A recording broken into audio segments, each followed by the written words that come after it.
সম্মানিত সুধী, আসসালামু আলাইকুম। আপনারা সবাই কেমন আছেন? আশা করছি আপনারা সবাই ভালো আছেন। আজকে আপনাদের নতুন আরও একটি ভিডিও আপনাদের সামনে উপহার দিতে যাচ্ছি। আজকের ভিডিওটি আমাদের ভ্যালু অ্যাডেড ট্যাক্স রিলেটেড, অর্থাৎ ভ্যাটের যে রিটার্ন সাবমিশনের যে ব্যাপার সেটা নিয়ে একটু কথা বলবো। অর্থাৎ মূসক 9.1 অর্থাৎ ভ্যাট রিটার্ন যেটাকে বলা হয়ে থাকে, সেই ভ্যাট রিটার্ন কোন টপিক্সের উপরে, সেই টপিক্সটা নিয়ে আমরা একটু কথা বলবো। যাই হোক, আজকে আমরা দেখাবো অনলাইনে ভ্যাটের রিটার্ন কীভাবে সাবমিট করতে হয় ইনফরমেশন টেকনোলজি ইনেবল সার্ভিসের ক্ষেত্রে। তাহলে আইটি কোম্পানির ক্ষেত্রে অর্থাৎ ইনফরমেশন টেকনোলজি ইনেবল সার্ভিসের ক্ষেত্রে ভ্যাটের রিটার্ন কিভাবে সাবমিট করতে হয় আপনারা ইতিমধ্যে জেনে আছেন যে আমাদের যে ভিডিএসের একটা খাত রয়েছে, অর্থাৎ ভিডিএসের 43টি সেবা রয়েছে। সেই 43টি সেবার মধ্যে একটি সেবা হলো যার সার্ভিস কোড হলো আপনার 99.10, অর্থাৎ তথ্য প্রযুক্তি নির্ভর সেবা, অর্থাৎ ইনফরমেশন টেকনোলজি ইনেবল সার্ভিস। এবং এই ইনফরমেশন টেকনোলজি ইনেবল সার্ভিসের ভ্যাট হলো 5% এবং এটা একটা ভিডিএসের খাত। আচ্ছা, এখন এই ভিডিএসের খাত but information technology enable service, এইটা আমরা দুইটা বিষয়টাই দেখাবো। সেটা হচ্ছে যে এই আইটি কোম্পানি যদি বিদেশে সার্ভিস দিয়ে ডলার ইনকাম করে বা ফরেন কারেন্সি ইনকাম করে তাহলে কি হবে, এবং লোকালি যদি উনি সার্ভিস দিয়ে থাকেন, অর্থাৎ লোকালি বলতে বাংলাদেশের মধ্যে যদি সার্ভিস দিয়ে থাকে তাহলে এটা ভিডিএসের খাত এবং সেক্ষেত্রে ভ্যাট রেট হবে কত? 5%। এই পুরো বিষয়টুকু আমরা আজকের ভিডিওতে দেখানোর চেষ্টা করব। তাহলে ভিডিওটি না টেনে শুরু থেকে শেষ পর্যন্ত দেখুন, তাহলে আশা করছি আপনারা ক্লিয়ার হতে পারবেন যে আইটি কোম্পানির বা ইনফরমেশন টেকনোলজি ইনেবল সার্ভিস এর ভ্যাট রিটার্ন কিভাবে সাবমিট করতে হবে এবং কোন ধরনের তথ্য এখানে ইনক্লুড করতে হবে, সেটা লোকালি এবং আপনার ফরেন বা বিদেশে যে সার্ভিস এক্সপোর্ট করা হয়ে থাকে সেক্ষেত্রে কি ইনপুট দিতে হবে, কি ধরনের তথ্য কোথায় কত নম্বর নোটে দেবেন, এই পুরো বিষয়টুকু আমরা দেখানোর চেষ্টা করব।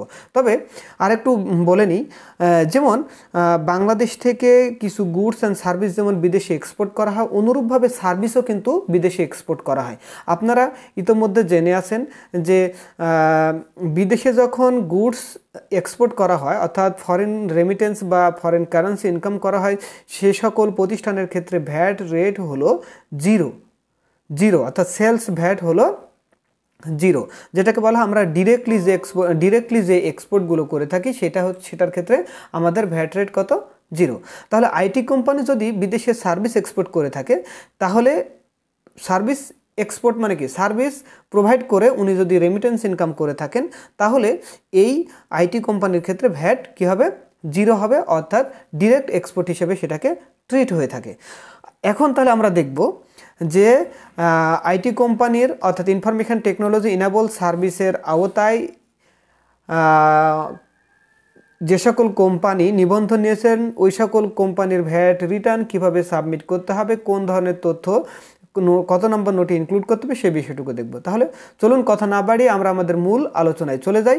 তাহলে আপনারা ইতিমধ্যে আপনাদের স্ক্রিন পেজে দেখতেই পাচ্ছেন, দেখেন আমরা এখানে লগ ইন করেছি ভ্যাট অনলাইন সার্ভিস, অর্থাৎ VAT.gov.bd এই সার্ভিসে। এখানে যখনই আমরা লগ ইন অপশানে ক্লিক করলাম তখন এখানে আসছে ইউজার আইডি, ইউজার নেম এবং পাসওয়ার্ড। তাহলে আমরা একটু ইউজার নেমটা দিয়ে দিব। ইউজার নেমটা দেওয়ার পরে আমরা দিয়ে দেবো কি পাসওয়ার্ডটা। তাহলে পাসওয়ার্ডটা যদি আমরা দিয়ে দিই, পাসওয়ার্ডটা দিয়ে দিলাম, এরপরে I am not a robot, এরপরে আমরা কি করব? লগ ইন করব। লগ ইন করলে আমাদের ভ্যাট অনলাইন সার্ভিসের যে পেজ সেখানে শো করবে। আচ্ছা, এই পেজটা শো করতেছে, দেখেন ডান সাইডে আমাদের ড্রপডাউন বক্স রয়েছে। আমরা ড্রপডাউন বক্স থেকে আমরা কোম্পানির নামটা সিলেক্ট করে দেবো। সিলেক্ট করে দেখতে পাচ্ছি ফাইলিং অব্লিগেশনে একটি রিটার্ন রয়ে গেছে পেন্ডিং, যেটা এখনও আমরা সাবমিট করিনি। আপনারা ইতিমধ্যে জেনেছেন যে মাসের রিটার্ন সেটা পরবর্তী মাসের 15 তারিখের মধ্যে সাবমিট করতে হয়। অলরেডি জানুয়ারি মাসের রিটার্নটুকু আমরা দেব ফেব্রুয়ারি মাসের 15 তারিখের মধ্যে, এবং 15 তারিখের মধ্যে যদি আমরা রিটার্ন সাবমিট না করে থাকি তাহলে জরিমানা হয়ে যাবে। তাহলে চলুন আমরা আমাদের ফাইলিং অব্লিগেশনে যাই। এখানে ক্লিক করলাম, আমাদের রিটার্ন দেখাচ্ছে একটা নট ফাইল্ড। এই যে দেখতে পাচ্ছেন জানুয়ারি 1 থেকে শুরু করে জানুয়ারি 31 তারিখ পর্যন্ত, ডিউ ডেট হলো ফেব্রুয়ারি 15, 2022, নট ফাইল্ড। ওকে, আমরা ক্লিক করলাম। আপনারা ইতিমধ্যে অবগতই আছেন যে এই এনবিআর এর ওয়েবসাইটটা, মানে ভ্যাট অনলাইন সার্ভিসের ওয়েবসাইটটা এত বেশি ক্রাউড যে সবাই যখন সে 11th আওয়ারে সবাই যখন লগ ইন করে তখন কিন্তু পেজটা ঘুরতে থাকে, বারবার লোডিং হতেই থাকে। এই প্রবলেমগুলো প্রায় ফেস করতে হয়। যদিও আমরা 11th আওয়ারে এসেই রিটার্ন সাবমিট করতেছি, তো রিটার্ন সাবমিট করতে গিয়ে দেখেন আমরা এই যে তথ্যগুলো অলরেডি আমাদের সিস্টেমে চলে আসছে। এখান থেকে আমরা যেহেতু ইকোনমিক অ্যাক্টিভিটি রয়েছে, এই জন্য ইকোনমিক অ্যাক্টিভিটিতে আমরা ইয়েস দিয়ে আমরা এখন ইনফরমেশান দিয়ে দেবো। এখন কথা হলো, আমরা বিদেশে, আমি এই কোম্পানিটার ক্ষেত্রে যে কোম্পানির আমরা রিটার্ন সাবমিট করতে যাচ্ছি সেই কোম্পানি হলো বিদেশে সার্ভিস এক্সপোর্ট করে, অর্থাৎ ইনফরমেশান টেকনোলজি বা আইটি সার্ভিস যারা প্রোভাইড করে থাকে। অর্থাৎ এক কথায় এই সকল কোম্পানিগুলো বা এই সকল প্রতিষ্ঠানগুলো বিদেশে সার্ভিস দিয়ে থাকে। সেটা হতে পারে আপওয়ার্কে, হতে পারে আপনার ফাইবারে, এরকম ধরনের কিছু ওয়েবসাইট আছে। ইতিমধ্যে আপনারা অবগত আছেন বাংলাদেশ ব্যাংক একটা নতুন সার্কুলার দিয়েছে যেখানে 55টি ওয়েবসাইটের কথা বলা হয়েছে। এই 55টি ওয়েবসাইটের মধ্যে যারা কাজ করবে তাদেরকে বাংলাদেশ ব্যাংক একটা ক্যাশ ইনসেন্টিভও দেবে, এই কথাগুলো বলা হয়েছে। তাহলে যে সকল প্রতিষ্ঠানগুলো ফাইবার বা আপওয়ার্ক বা অন্যান্য সাইটগুলোতে যারা ফরেন রেমিটেন্স বা ফরেন কারেন্সি ইনকাম করে থাকেন তাদের ক্ষেত্রে কি হবে, ডিরেক্ট এক্সপোর্ট হিসেবে ট্রিট হবে এবং তাদের ভ্যাট রেট কী হবে, 0 রেটেড। তাহলে আমরা কি 0 rated goods and service as a direct export আমরা সাবফর্মে চলে যাব। সাবফর্মে ক্লিক করে এখন এখানে বলতে পারেন যে এখানে তো বিল অফ এন্ট্রি, অ্যাকচুয়ালি সার্ভিস যারা এক্সপোর্ট করেন তাদের তো আসলে নর্মালি বিল অফ এন্ট্রি থাকে না, নর্মালি হয় না। তো এখন এগুলো তাহলে আপনি কিভাবে ফিল আপ করবেন? যেহেতু ইনস্ট্রাকশান রয়েছে সেহেতু আপনি ইনস্ট্রাকশান দেবেন, বাট ইনফরমেশানগুলো আপনি আপনার মতো দিবেন। কারণ উনি তো সার্ভিস এক্সপোর্ট করতেছেন কিন্তু বিল অফ এন্ট্রির মাধ্যমে করতেছেন না, উনি অনলাইন সিস্টেমে ঢুকে বা সার্ভিস উনি এক্সপোর্ট করতেছেন। হয়তো অনলাইনে ঢুকে কাজ করতেছেন, তার মাধ্যমে একটা বিল সাবমিট করতেছেন, বিলের মাধ্যমে যে টাকাটা আসতেছে সেটা হয়তো পেনের অ্যাকাউন্ট অথবা পেপালস অ্যাকাউন্টের মাধ্যমে আসতেছে। তো সেইটা ডলার হিসেবে আসে, ডলার আসার পরে বাংলাদেশি ব্যাঙ্ক অ্যাকাউন্টে সেটা আপনার বিডিটি কোডে ঢুকে যায়। তাহলে আলটিমেটলি আপনি ডলার ইনকাম করতেছেন। তাহলে এইখানে আমরা ইনফরমেশান দেবো। এখানে ক্লিক করলে দেখবেন এখানে বলা হয়েছে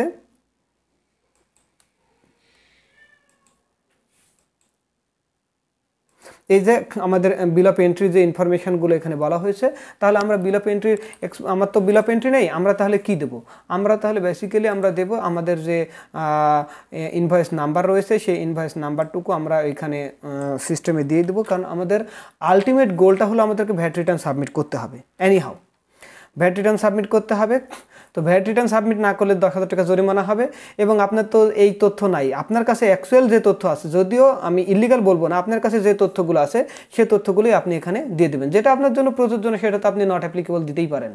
ওকে, এরপর আমরা এই তথ্যগুলো দিয়ে দিলাম। আমাদের ইনভয়েসটা কত তারিখে হয়েছে সেই ইনভয়েসের ডেটটাও দিয়ে দেবো। আমাদের বিলিং ডেট হলো 9 জানুয়ারি 2022।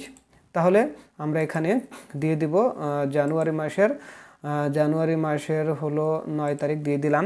আমাদের সিপিসি কোড নেই, নট অ্যাপ্লিকেবল দিয়ে দিলাম। বিল অফ এন্ট্রি আইটেম নাম্বার, এটাও আমাদের ওরকমভাবে স্পেসিফিক বলা নাই। এবং এইখানেও আমাদের দেখেন এখানে তো আমাদের স্পেসিফিক কোনো আইটেম নাই, কারণ আমরা তো এক্সপোর্ট করি নাই। হ্যাঁ, তো এইখানে আপনি নট অ্যাপ্লিকেবল দিতে পারে অথবা সিলেক্ট না করলেও কোনো সমস্যা নেই, কারণ এখানে খুব বেশি রেস্ট্রিকশান দেওয়া নেই।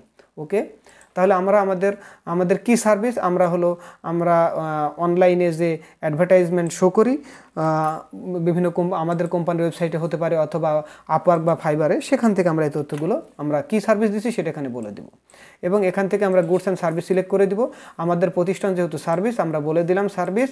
এখান থেকে আমরা কোন সার্ভিস দিচ্ছি, আমাদের কোন ইয়ার আন্ডারে, সেটা আমরা এখান থেকে সিলেক্ট করে দেবো সিস্টেম থেকে। তাহলে সিস্টেম থেকে আমরা দেখতেছি ইনফরমেশন টেকনোলজি ইনেবল সার্ভিসের আওতায় আমাদের যেটা আসবে সেটা এখান থেকে আমরা সিলেক্ট করব।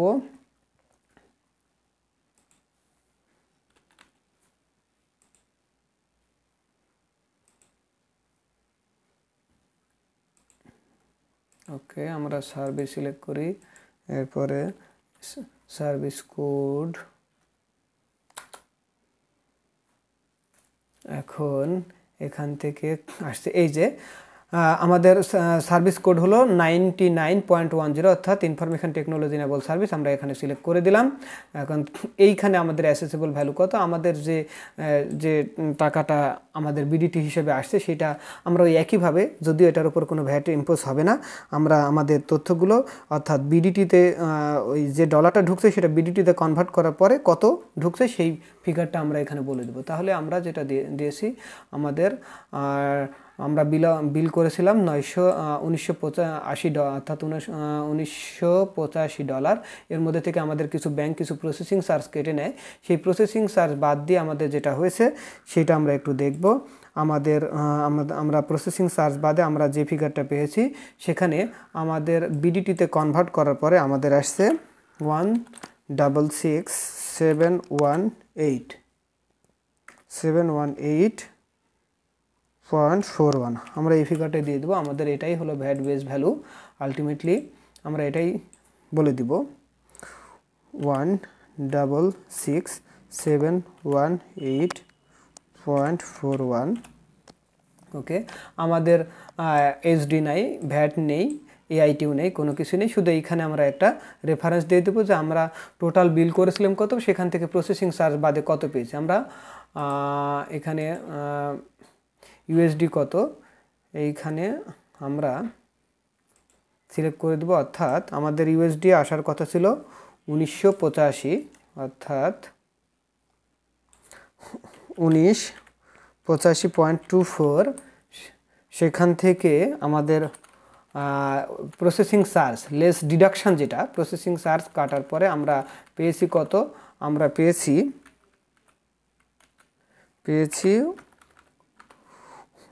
1960.24 এই ডলার।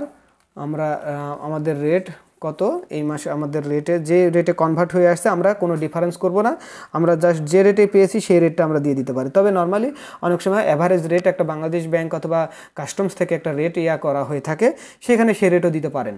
তবে এইখানে আমরা যে রেটে আমাদের বিডিটিতে ঢুকছে সেই রেটটা আমরা দিয়ে দিতে পারি, কারণ ওই রেটটা দিলে অনেক সময় ডিফারেন্স হয়ে থাকে, কারণ কত ডলার ঢুকলো বিডিটি হয়ে আর এখন যদি অ্যাভারেজ রেট দিই তখন একটু ডিফারেন্স শো করতে পারে। এই জন্য আমরা যেন ডিফারেন্স শো না করে সেজন্য আমরা অ্যাকচুয়াল যে ফিগারটা ঢুকছে সেই ফিগারটাই আমরা বলে দেব 85.05।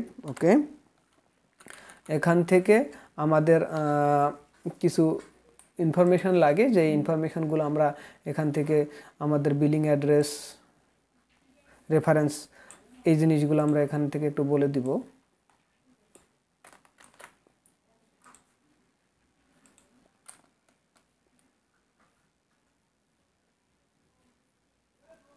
আমরা একটু তথ্যগুলো দিতে থাকবো, আমাদের যে তথ্যগুলো লাগে সেটা আমরা এখানে একটু রেফারেন্স আকারে দিলে আমাদের ট্রেস আউট করা খুব ইজি হয়, এই জন্য আমরা ওই ইয়াটা দিয়ে দিব।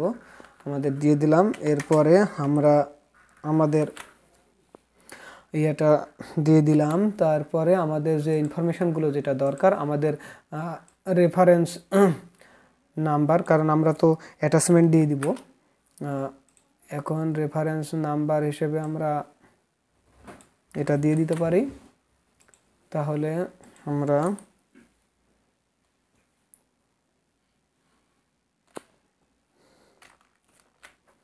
এটা কি নাম্বার দিলাম, আমরা একটু রেফারেন্স নাম্বার দিয়ে দিলাম আমাদের ট্র্যাক রাখার জন্য।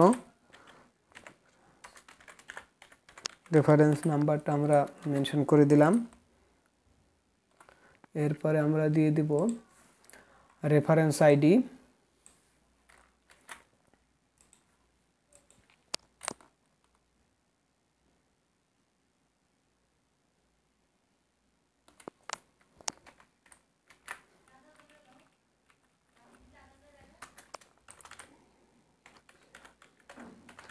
রেফারেন্স আইডিটাও আমরা এখানে দিয়ে দিলাম। আমাদের যেভাবে আছে ঠিক সেভাবে আমরা তথ্যগুলো যেন আমরা পরবর্তীতে ট্র্যাক করতে পারি, এই জন্য আমরা এটা দিয়ে দিলাম। আরও কিছু তথ্য যেটা আপনার কাছে রিলিভেন্ট, যেটা মনে হবে সেই তথ্যগুলো আপনারা দিতে পারেন। এছাড়া আমাদের আরও দিয়ে দিতে পারি অ্যাকাউন্ট নাম্বার বা এই ধরনের, তারপরে আমাদের বিলিং ডেট, যে তথ্যগুলো আমরা অন্যান্য তথ্যগুলো দিতে পারি, পেমেন্ট যে অ্যাড্রেসগুলো যেভাবে বলা হয়েছে সেই বিষয়গুলো আমরা দিতে পারি। যাই হোক, আমরা এত বেশি দেবো না। আমাদের অ্যাকচুয়ালি আমরা বিল করেছিলাম কত ইউএসডি পেয়েছি, কোন অ্যাড্রেসে, যে কোম্পানির কাছে বিল করেছি, এই বিষয়গুলো আমরা এখানে দিয়ে দিলাম। ওকে, এরপরে আমরা চলে যাব নেক্সটে চলে যাব। এরপরে আমরা আবার দেখব আমাদের বিলিং যে ইয়েটা ছিল, বিল রেফারেন্সটা আমরা একটু দেখব।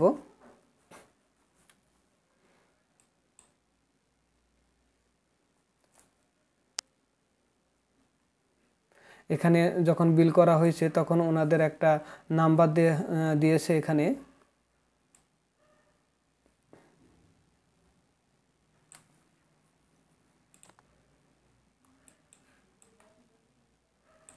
এই নাম্বারটাই আমরা আপাতত ওইটা হিসেবে ধরবো, কারণ আমাদের যেহেতু ওয়ে নাই সেটা দিলাম।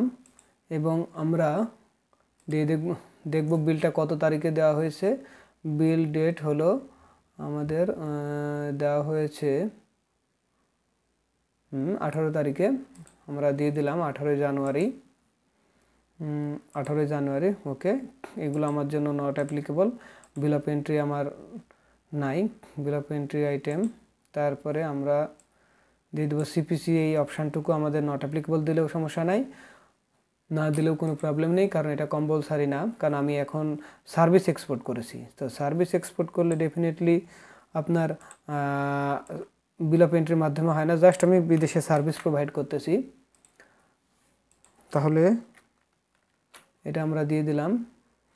এরপরে যেটা করব সেটা হচ্ছে আমরা এখান থেকে গুডস অ্যান্ড সার্ভিস কোড, এখানে যেহেতু আমাদের সার্ভিস, আমরা গুডস হলে গুডসটা সিলেক্ট করতাম, সার্ভিস মানে যাদের যেটা প্রযোজ্য সেটা আমরা যেহেতু সার্ভিসের করতেছি, সার্ভিস, এখানে আমার সার্ভিস হলো 99। এই কোডে আমি একটু সার্চ দিয়ে দিলাম, সেখান থেকে আমাদের ইনফরমেশন টেকনোলজি এনেবল সার্ভিসের আওতায় চলে আসছে। এবং আমাদের অ্যাসেসিবল ভ্যালু, অর্থাৎ আমরা একটু অ্যাকাউন্টসটা করার জন্য আমরা যা পেয়েছি সেই ফিগারটাই আমরা একটু মেনশন করে দিব।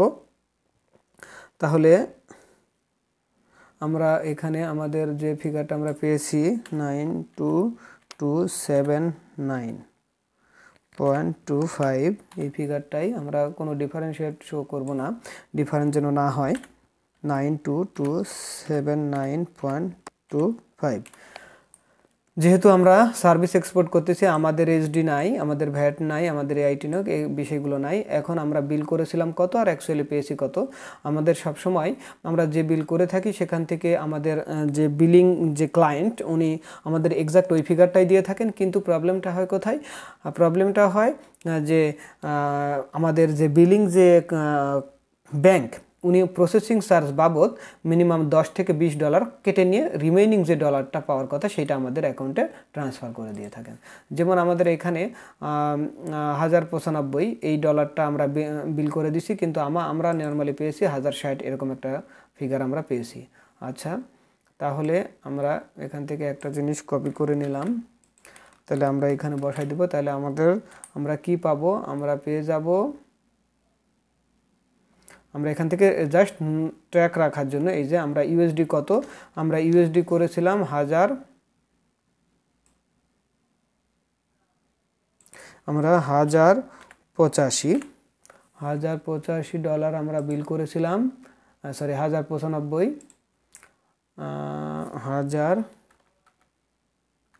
1095 বিল করেছিলাম। সেখান থেকে আমাদের চার্জ কাটার পরে আমরা যেটা পেয়েছি ইউএসডি রেমিট যেটা হয়েছে সেটা আমরা পেয়েছি 1085। এই ফিগারটুকু আমরা সার্ভিস চার্জ কাটার পরে আমরা ব্যাংকের কাছ থেকে পেয়েছি। তখন রেট যা ছিল সেটাই আমরা ব্যবহার করলাম, এবং আমাদের কিছু রেফারেন্স নাম্বার আমরা ইউজ করব। তাহলে রেফারেন্স নাম্বার ইউজ করব, আমরা A4 কাজ করেছিলাম সেই তথ্যগুলো আমরা এখানে একটু প্রোভাইড করে দিব, অর্থাৎ আমাদের ক্লায়েন্টের যে অ্যাড্রেসটুকু যেটা আছে সেই অ্যাড্রেসটুকু আমাদের দিলে ট্র্যাক রাখা সুবিধা হবে। এই জন্য আমাদের এই তথ্যগুলো আমরা একটু প্রোভাইড করে দেব আমাদের ফিউচার ট্র্যাকের জন্য, যে কারণ আমরা যখন ইনফরমেশান দিই কোন বিলের জন্য কোন তথ্য দিয়েছি সেটা তো অনেক সময় ট্র্যাক রাখা কঠিন হয়ে যায়। এজন্য আমাদের তথ্যগুলো মোটামুটি আমরা ওই তথ্যটাই দেওয়ার চেষ্টা করব। ওকে, তাহলে আমাদের এটা দিয়ে দিলাম। এরপরে যেটা হবে আমাদের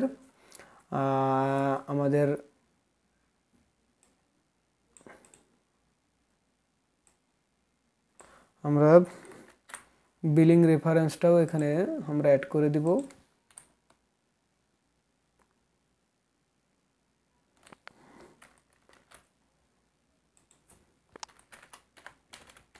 বিলিং রেফারেন্সটা আমরা এখানে অ্যাড করে দিলাম। এরপরে আমরা আরও কিছু অপশান দেওয়ার চেষ্টা করব। তারপর হলো রেফারেন্স নাম্বারটা ইউজ করব। রেফারেন্স নাম্বার, এরপরে আমরা এখান থেকে রিজনেবল যে ইনফরমেশানগুলো হয় সেগুলোই, কারণ যেহেতু আমরা বিল অফ এক্সপোর্টের মাধ্যমে আমরা এক্সপোর্ট করছি না, সেহেতু আমার কাছে যে ইনফরমেশানগুলো রিজনেবল মনে হয়েছে সেগুলোই দিতে হবে। তাহলে এটা হলো, অর্থাৎ আপনি কোন বিলের এগেনস্টে কোনটা দিচ্ছেন সেটা শুধু ট্র্যাক করতেছেন। তাহলে এই হলো আমাদের মোটামুটি তথ্য আমরা দেওয়ার চেষ্টা করেছি। এই দুইটা ইয়ার মাধ্যমে আমরা সার্ভিস এক্সপোর্ট করেছি। আমরা সেভ ড্রাফটটা দিয়ে দিলাম। দেওয়ার পরে এরপরে আমরা আমাদের মেন ফর্মে চলে যাব। ওকে, তাহলে দেখেন এই যে আমাদের ডিরেক্ট এক্সপোর্ট। এখন এইটা আমরা বিদেশে সার্ভিস এক্সপোর্ট করেছি। সার্ভিস এক্সপোর্ট করার কারণে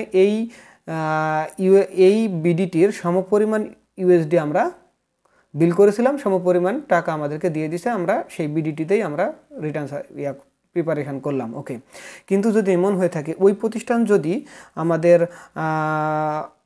5% হারে যদি আপনার সার্ভিস দিয়ে থাকে, যেটা আপনারা অলরেডি জেনে থাকবেন, সেটা হচ্ছে যে 3rd শিডিউলে যে আমাদের বলা হয়েছে যে স্পেসিফিক মানে রিডিউস রেট, সেই রিডিউস রেট হলো ইনফরমেশন টেকনোলজি ইনেবল সার্ভিস এবং সেটা একটা ভিডিএসের খাত। তাহলে এইটা যদি লোকালি সার্ভিস দিতাম তাহলে আমরা 7 নম্বর নোটে ফিল আপ করতাম goods and service other than standard rate. এইটা আমরা ব্যবহার করতাম গুডস অ্যান্ড সার্ভিসে। এইখানে তাহলে আমরা এখানে ক্লিক করতাম। এইখানে যে আমরা ক্লিক করে আমাদের গুডস অ্যান্ড সার্ভিসের ডেসক্রিপশন দিতাম, গুডস অ্যান্ড সার্ভিস কোড কত, goods and service name, value কত, এসডি কত। এটা আমরা যদি এসডি অ্যাপ্লিকেবল হতো তাহলে বলতাম, অথবা ভ্যাট হতো কত 5% হয়ে যেত, সেটা আমরা এখানে ইনক্লুড করে দিতাম। কীভাবে অ্যাড করতাম, অ্যাড করার পরে আমরা যখন এখান থেকে একটা আমি একটা আপনাদেরকে দেখানোর চেষ্টা করতেছি, সেটা যদি দেখাই তাহলে আমি আমাদের সার্ভিসটা সিলেক্ট করলাম, ইনফরমেশন টেকনোলজি ইনেবল সার্ভিস। এখানে ভ্যালু দিলেই কিন্তু অটোমেটিক সে 10,000, এই যে 5,000 কিন্তু অটোমেটিক 1 লাখ দিছে, এই যে 5,000 টাকা কিন্তু অটোমেটিক ভ্যাট চলে আসছে 5%-এর আওতায়। সে যাই হোক, যেহেতু আমরা লোকালি কোনো সার্ভিস প্রোভাইড করি না, সেহেতু আমাদের এই তথ্যগুলো দেওয়ার কোনো প্রয়োজন নেই। তাহলে আমরা আমাদের মেন ফর্মে চলে গেলাম। তাহলে যারা ইনফরমেশন টেকনোলজি ইনেবল সার্ভিসের আওতায় যে সকল প্রতিষ্ঠান দেশের মধ্যে যারা সেবা দিয়ে থাকেন তাদের ভ্যাট রেট হলো কত 5%, তারা 7 নাম্বার নোটে দিবেন। এখন কথা হলো আমাদের লোকালি এই সময়তে আমাদের আর কোনো সার্ভিস নাই, মানে আমরা লোকালি কোনো পারচেস করি নাই ওই সময়তে, ওই মাসে, অর্থাৎ জানুয়ারি মাসে আমরা লোকালি কোনো পারচেস করি নাই। এবং আরও বিষয় জেনে থাকবেন যে এখন বলতে পারেন তাহলে আমাদের যে প্রতিষ্ঠানটুকু আছে সেই প্রতিষ্ঠানের অফিস রেন্ট থাকে কিনা। অবশ্যই অফিস রেন্ট রয়েছে এবং একটা এসআরওতে বলা হয়েছে যে অফিস রেন্টের উপরে আপনার আইটি কোম্পানি অফিস রেন্টের উপরে কোনো ভ্যাট দিতে হবে না। এই জন্য আমরা অফিস রেন্টের উপরে কোনো ভ্যাট দেব না। তাহলে যদি ভ্যাট দিতে হইতো তাহলে কোথায় বসাতাম? তাহলে এই যে ইনক্রিজিং অ্যাডজাস্টমেন্ট, এই যে এনি আদার অ্যাডজাস্টমেন্টে এইখানে আমরা উল্লেখ করে দিতাম অফিস রেন্টের, এবং এই পরিমাণ টাকা আমরা আবার কি করতাম, ট্রেজারি চালানের মাধ্যমে পেমেন্ট করতাম। কোন হেডে? ট্রেজারি চালানের মাধ্যমে আপনারা অবগত আছেন, এই যে VAT deposit for the current tax পিরিয়ডে আপনি ভ্যাট ডিপোজিট করে এই কোডে করে দিতেন, জমা দিয়ে দিতেন।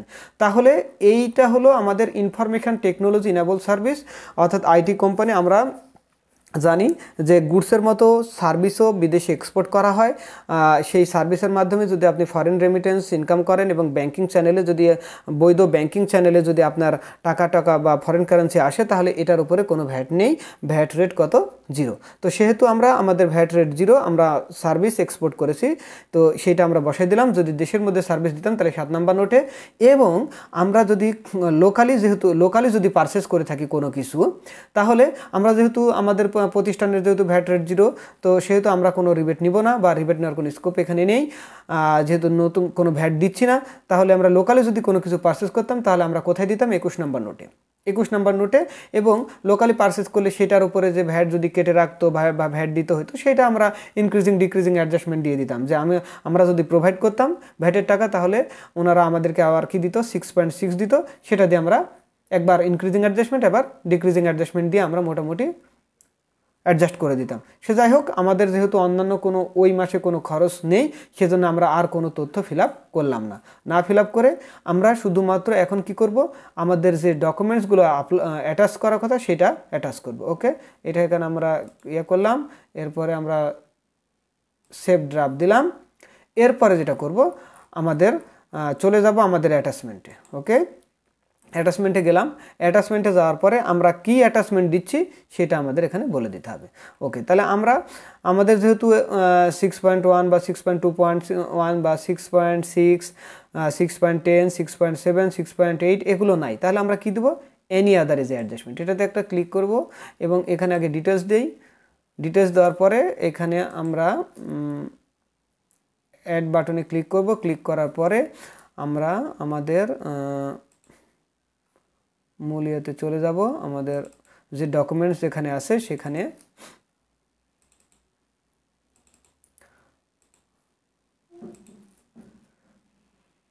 দুইটা ডকুমেন্টস আমরা আপলোড করব।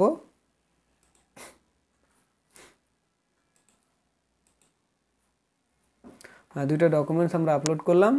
Upload complete. এরপর হলো ক্লোজ। এই যে আমরা দিয়ে দিলাম। এরপরে আমরা কি করব? ড্রাফট সেভ দিলাম। এরপরে আমরা মূল ফর্মে চলে যাব 9.1-এ।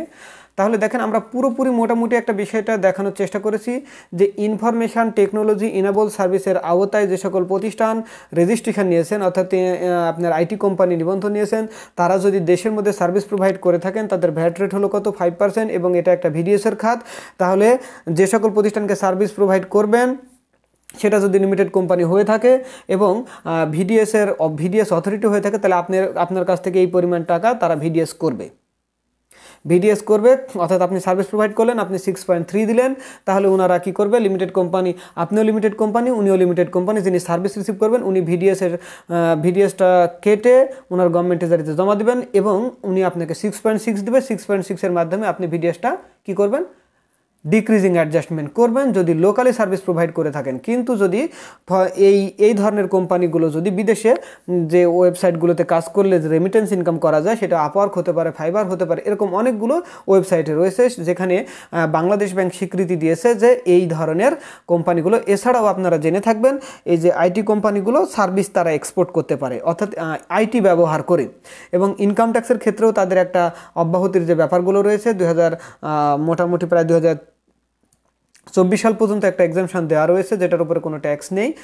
তো অনুরূপভাবে দেশের বাইরে আপনি সার্ভিস এক্সপোর্ট করতেছেন, তাহলে দেশের বাইরে সার্ভিস এক্সপোর্ট করলে এই টাকাটা যদি ব্যাংকিং চ্যানেলে আসে, বৈধ ব্যাংকিং চ্যানেলে, তাহলে এটার উপরে ভ্যাট রেট 0, আমরা সেটাই দেখিয়েছি। এবং এটা যদি আমাদের ইয়েতে দেখানো হতো, যদি লোকালি হতো কি হতো সেটা আমরা দেখালাম। এবং আমরা যদি অফিস রেন্টের উপরে কেন ভ্যাট দিচ্ছি না সেটারও আমরা একটা ব্যাখ্যা বলে দিচ্ছি যে এটার একটা এসআরও রয়েছে। সেই এসআরওতে বলা হয়েছে যে আমাদের আইটি কোম্পানিগুলো অফিস রেন্টের উপরে কোনো ভ্যাট দিবে না, অর্থাৎ ভ্যাট প্রোভাইড করতে হবে না। আর লোকালি যদি পারচেস করতেন তাহলে সেটা আমরা কোথায় দিতাম সেটাও আমরা বলে দিয়েছি। এই হলো, আর ডিটেলস বলবো না। আর নোট 10 থেকে 20 পর্যন্ত এতটুকু বলে নিই। 10 থেকে 20 পর্যন্ত এটা এর জন্য প্রযোজ্য না, শুধুমাত্র এটা কাদের জন্য প্রযোজ্য? যাদের সেলস ভ্যাট 15% শুধু এটা তাদের জন্য প্রযোজ্য। তাহলে আশা করছি আপনারা বুঝতে পারছেন যে ইনফরমেশন টেকনোলজি ইনেবল সার্ভিসের ক্ষেত্রে ভ্যাট রিটার্ন কিভাবে ফিল আপ করবেন। তবে কিছু ব্যাপার তো অবশ্যই আছে, কারণ অনেকেই ভুল রিটার্ন সাবমিট করতেছেন অনেকভাবেই। এটার হয়তো একটা মানে কি বলবো, এটার একটা ব্যাড ইমেজ তৈরি হতে পারে কখনো ফিউচারে, যে রিটার্নগুলো আপনি যথাযথভাবে ফিল আপ করলেন কিনা। এই জন্য রিটার্ন ফিল আপ করতে গিয়ে যদি কখনো কোনো প্রবলেম মনে হয় যে আপনাদের কোনো ভুল ত্রুটি হচ্ছে, তাহলে অবশ্যই ভিডিওটি দেখেন। ভিডিওটি দেখলে অবশ্যই আপনারা বুঝতে পারবেন যে আইটি কোম্পানির আপনার ভ্যাট রিটার্নগুলো কীভাবে ফিল আপ করবেন। সেটা দেশের মধ্যে হোক আর দেশের বাইরে হোক সার্ভিস প্রোভাইড করলে কিভাবে আপনি ভ্যাট রিটার্নগুলো ফিল আপ করবেন। এছাড়া আমার একটা ভিডিও রয়েছে অর্থাৎ A to Z ভ্যাট রিটার্নের A to Z অর্থাৎ নোট 1 থেকে শুরু করে একবারে নোট 65 পর্যন্ত পুরো বিষয়টুকু ক্লিয়ার করার চেষ্টা করা হয়েছে। ওই ভিডিওটি দেখলে আপনি পুরো বিষয়টুকু জানতে পারবেন। তবে এই ভিডিওটি তৈরি করা বেসিক্যালি আইটি কোম্পানির জন্য, অর্থাৎ ইনফরমেশন টেকনোলজি ইনেবল সার্ভিসের আওতায় যে সকল প্রতিষ্ঠান ভ্যাটের নিবন্ধন নিয়েছেন শুধুমাত্র বা বিল নিয়েছেন তাদের জন্যই এই ভিডিওটি তৈরি করা। তাহলে আশা করছি আপনাদের এই ভিডিওটির মাধ্যমে আপনাদের পুরো বিষয়টাই ক্লিয়ার হয়ে যাওয়ার কথা। তাহলে সম্মানিত ভিউয়ার্স, এখন আমরা আমাদের মোটামুটি সেভ ড্রাফট দিয়ে দিলাম। এরপরে আমরা একটু চেক দিয়ে দেখব যে আমাদের কোথাও কোনো ভুল ত্রুটি আছে কিনা। চেক দিলাম। চেক দেওয়ার পরে দেখেন লেখা আছে নো ইরর ফাউন্ড, তার মানে কোনো ইরর নেই। তাহলে আমরা এখন কি করব, এখন আমরা সাবমিট করে দেব। এই হলো আমরা সাবমিট করে দিলাম। ওকে,